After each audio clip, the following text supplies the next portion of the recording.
With the release of Dungeons & Dragons 5th edition, the creators embraced the Forgotten Realms as their primary campaign setting. But what are the Forgotten Realms? Why are these people and places so important? What made them so famous that our modern adventurers keep revisiting them?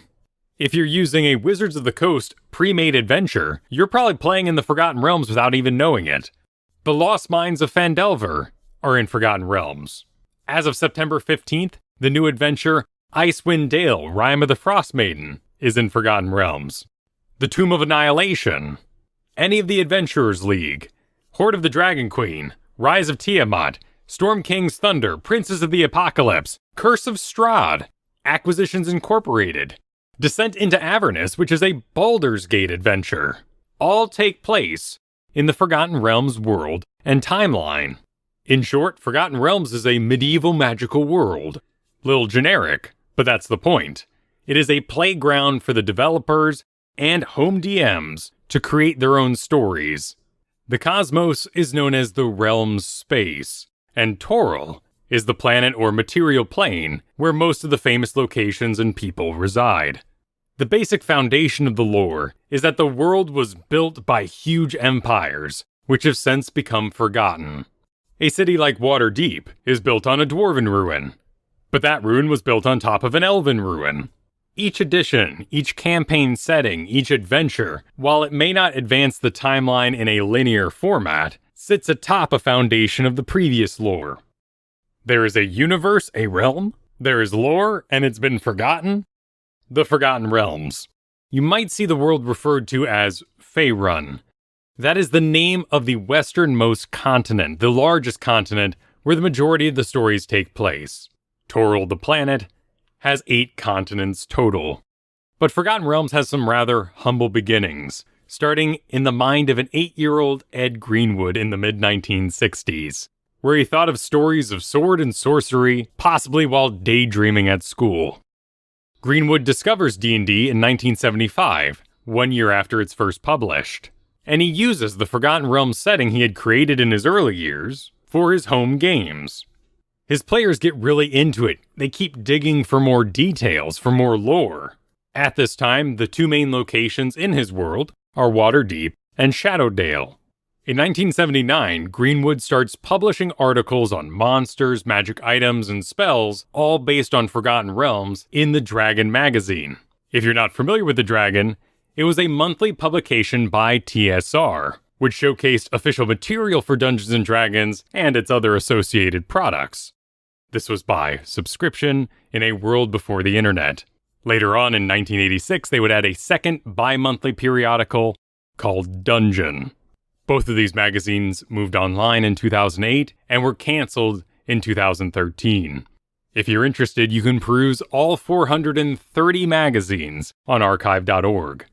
In 1986, 7 years after Greenwood started writing for the Dragon magazine, TSR is looking for a new campaign setting to sell their products in.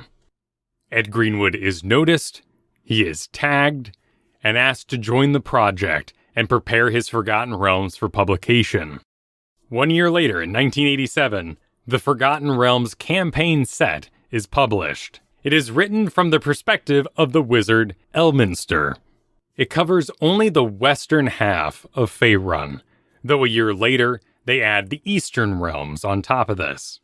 The campaign setting was a financial success, and smartly, Greenwood managed to hold on to the rights to his world. He stayed on, helped develop D&D, but also published several novels about his world. In 1988, the Icewind Dale trilogy starts up, and this is authored by R.A. Salvatore. This begins to introduce new characters to Forgotten Realms, but most famously, the drow Drizzt. From here on, there is an explosion of materials, books, and video games set in Forgotten Realms. Some of them became famous on their own, some of them just through the sheer mass of publications. This is where the 10 Towns, which became part of that Rime of the Frost Maiden, developed, with 1998's The Crystal Shard. This was used as the inspiration for the 1999 adventure The Accursed Tower, which was for 4 to 8 characters at level 1 to 3.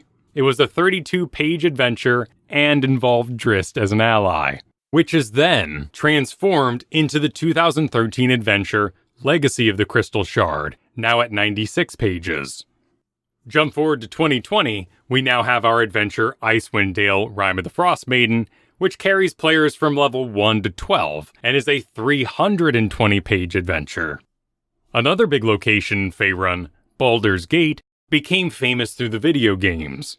It first appeared in R.A. Salvatore's 1990 novel, The Halfling's Gem. This was the third book in that Icewind Dale trilogy. But it was made famous by the company BioWare and their 1998 video game, Baldur's Gate. Like so many things in entertainment, it was expected to be a flop, but came out as a huge commercial success, selling out the copies they had produced. It was named Best RPG of 1998 and Game of the Year by numerous companies. BioWare then released Baldur's Gate Tales of the Sword Coast 1 year later, which added 20 to 30 more hours of content to that original game. This led to Baldur's Gate 2 in 2000, Baldur's Gate Dark Alliance in 2001, Baldur's Gate Dark Alliance 2 in 2004, and remastered enhanced editions of Baldur's Gate and Baldur's Gate 2 in 2012 and 2013. In fact, the first D&D tabletop adventure for Baldur's Gate wasn't published until 2013 with The Murder in Baldur's Gate. In 2019, Baldur's Gate got its 5th edition treatment with Baldur's Gate Descent into Avernus, which was actually revealed to be a prequel to the Baldur's Gate 3 video game. That game, developed by Larian Studios, is currently in early access so people can play the first chapter, and it's expected to release in 2021. There was another city in Forgotten Realms that became famous because of video games, and that's Neverwinter. Originally showcased in the 1987 Forgotten Realms campaign setting, it was further fleshed out in the Savage Frontier, an adventure in 1988.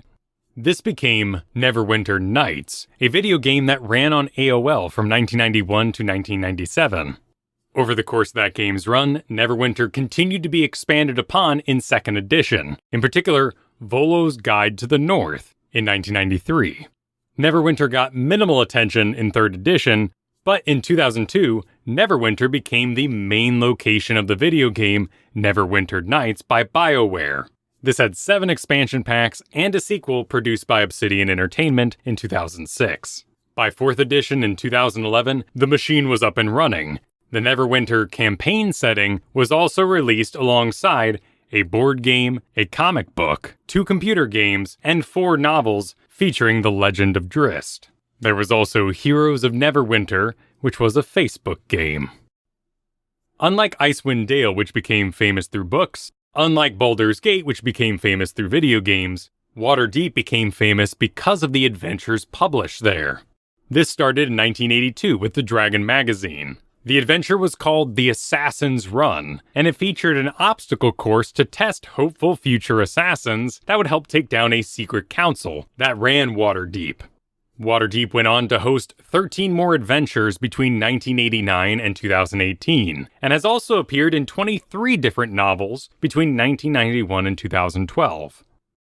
This rich history, this collaboration of ideas that have built up Forgotten Realms, can make the campaign setting seem really intimidating. But if anything, all of this should have the opposite effect. The creators of 5th edition, the writers of these adventures, don't fully understand the lore of Forgotten Realms, and they don't have to, because it's about those mysteries. The 3rd edition Forgotten Realms campaign settings book from 2001 features such crazy details as a map of all the trade routes across the world so you can know how each city's economy works. These are just suggestions. You could use that if you wanted to. My longest running 4th edition campaign was in the Forgotten Realms setting using the Forgotten Realms campaign guide. And I love that book because it came with a really nice map of the entire continent, which my players could plan and pore over. But it also divided the regions into piles of ideas. Each page featured a small subsection of that map, and then a bunch of ideas about what's going on in that area. Sadly, these 2 books were not recreated for 5th edition, though you do have the Sword Coast Adventurer's Guide, which can give you a very good rundown of Faerun, should you want to use it as your campaign setting. And the world is a great starting point, a great framework for any story you might want to tell, because the lore doesn't matter. When you see the calendar system, when you see the named years like 1358, DR, the time of trouble, that can seem extremely intimidating. But Wizards isn't even following a chronological order with their adventures. Technically, Out of the Abyss happens in 1485, with Hoard of the Dragon Queen and Rise of Tiamat happening in 1489. But the Lost Mines of Phandelver, the starting set adventure, happens in 1491.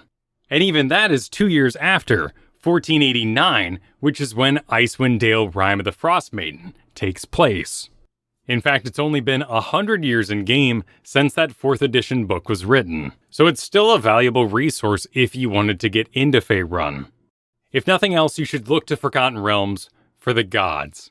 The main books for D&D have really leaked away the various religions, turned them into a list, which isn't very interesting for the players or the DM. That Sword Coast Adventurer's Guide can be very valuable if you have clerics in your party, or if you have players who are just curious about how magic works in the world. If you're coming to the end of your Lost Mines of Phandelver adventure, the Swords Coast isn't a bad place to start researching. In particular, the city of Neverwinter is quite nearby. There are, of course, other campaign settings like Dark Sun or Eberron, and I'll feature those in future episodes. But for now, I hope this encouraged you to make use of the rich lore that D&D provides for Forgotten Realms, or just use it for inspiration in your own campaign. Do not be intimidated by these massive publications. They are multi-layered, I would even call them purposefully confusing. But that's because you're not meant to understand all the mysteries inside. The realms have been forgotten, after all. Next week is going to be a mailbag episode. To send an email to the show, use the contact link over at kylefergusson.com, 2 S's in Fergusson, or join the Discord and post in the DM Gives Inspiration tab. Music is by Brian Griffith. The research for this episode was provided by Kristen Ashton. You can support the show over at patreon.com/kylefergusson. And I will see you all next week with the final episode, that mailbag episode of Season 6, DM Gives Inspiration.